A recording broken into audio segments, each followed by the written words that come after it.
sabi ng idol natin si Monra, wala nang intro pa, VTEC agad. Pero ang problema, wala tong VTEC. But there's no replacement for displacement, baby.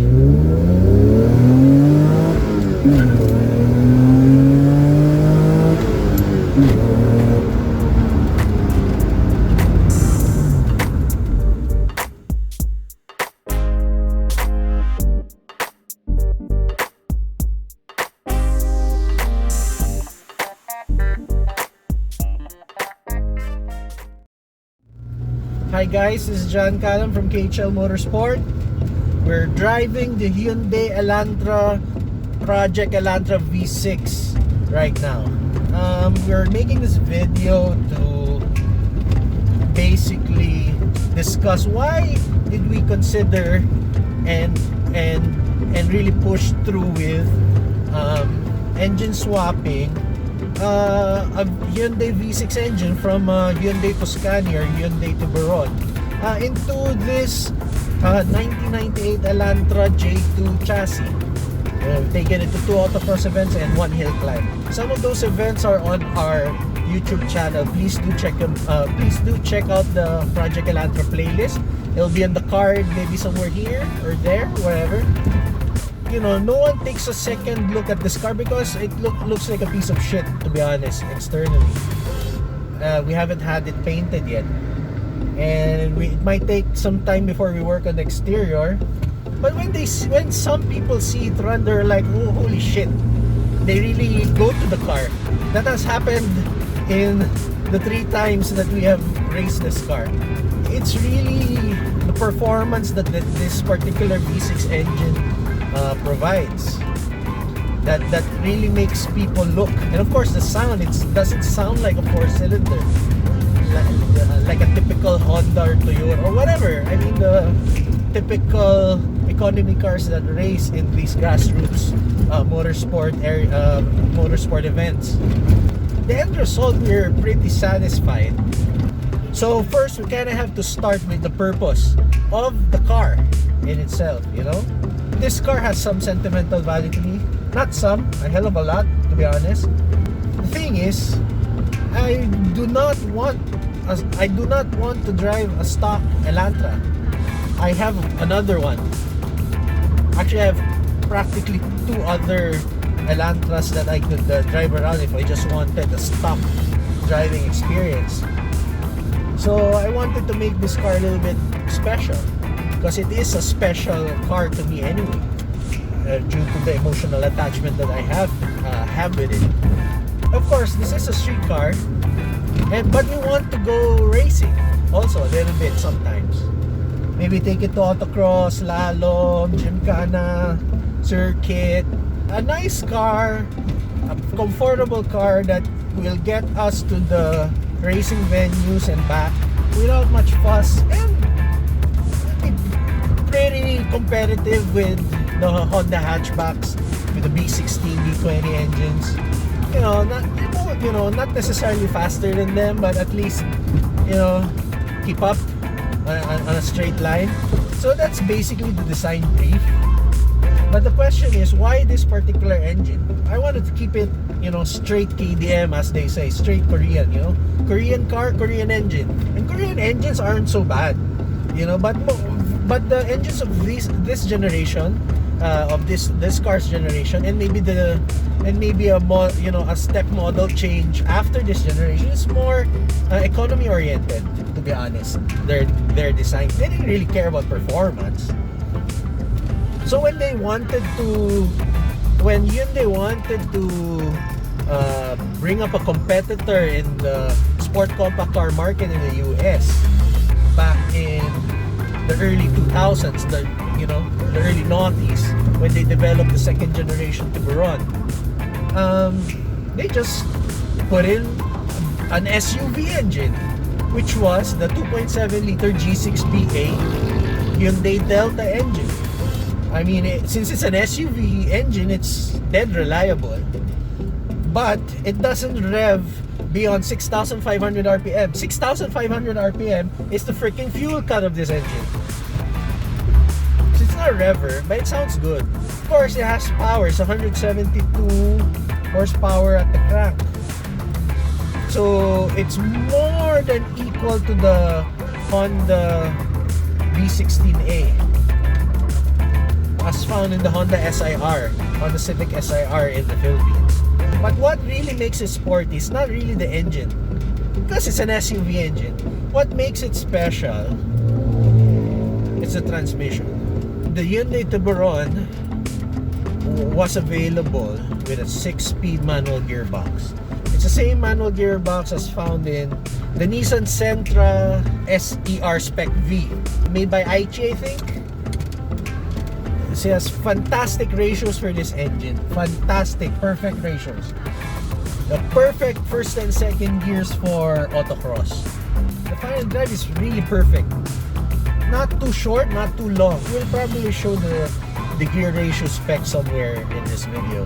The first gear is pretty long. I mean, first gear gets us up to 50 kilometers per hour, or more than 50, or slightly more than 50 kilometers per hour.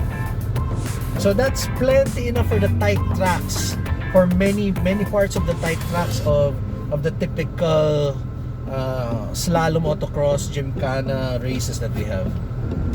And the engine of this car, I mean, yes, it's an SUV engine, but it's a quad cam 24 valve V6, and it's all alloy. It's only 10 kilos heavier than the engine that came out of this originally. And yeah, and 2.7 liters. The torque is very good on this car. Very good torque. It will pull in 4th gear. This is 4th gear. The driving experience of this is very similar to a CRDI diesel engine.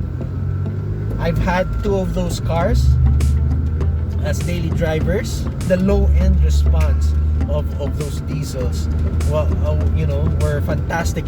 This setup is equal to those CRDIs, with the exception of having top-end power, because it's gasoline. Of course, you can't beat the fuel efficiency of those diesel engines, because this car would relatively drink like a fish. But I don't drive it that often. I don't drive it every day. Our benchmark was really the Honda V20, not the natural aspirated one as you could find in the Honda CR-V. It's the ones that had the that had the VTEC head swap on the block. Based on our research, they are about 155 to 165 horsepower at the wheels easy. With the stock engine on stock Tiburon V6s, these dyno at about 145 stock at the wheels. So there is a deficit a little bit, but we have a freer flowing intake, a way more freer flowing exhaust. Maybe we could get this car to, I don't know, 155, 160 as well. So we think power wise we can get there, but torque, I mean, those Hondas have nothing on this, and you feel that torque advantage everywhere, because based on the dyno figures, it has a relatively flat torque curve. But of course, there are downsides to the setup. It is not the perfect setup for many people. It's pretty perfect for us. Number one, it's not cheap, especially for a guy in the Philippines. This engine and transmission setup does not exist in any locally available Tiburon, or coupe as they call it here. Was never sold. The 2.7 V6 was sold, but it was only paired with a 4-speed automatic. The 6-speed manual was never available. So this combination, we kind of had to source it from Korea. So it was not cheap, but probably in other markets of the world, especially in the US, I'm sure you can buy Tiburons for less than $1,000, which I envy. I envy you guys so much, because things are cheap in other countries as compared to here. I mean, but yeah, it was not cheap. But you know, if we would have like added a bit more money, perhaps we could have swapped in a Evo 4 engine in this. maybe convert it to 4-wheel drive. But we might do that on another Elantra chassis. We have several Elantra chassis, back at the shop that we could play around with. So that it's just a matter of money and enough determination to get that happen. But if you think that's a good idea, do let us know in the comments. The second major issue regarding the setup, it's not bolt on. This engine does not bolt on. I thought it would bolt on because it bolts on in the XD chassis, the next generation of this.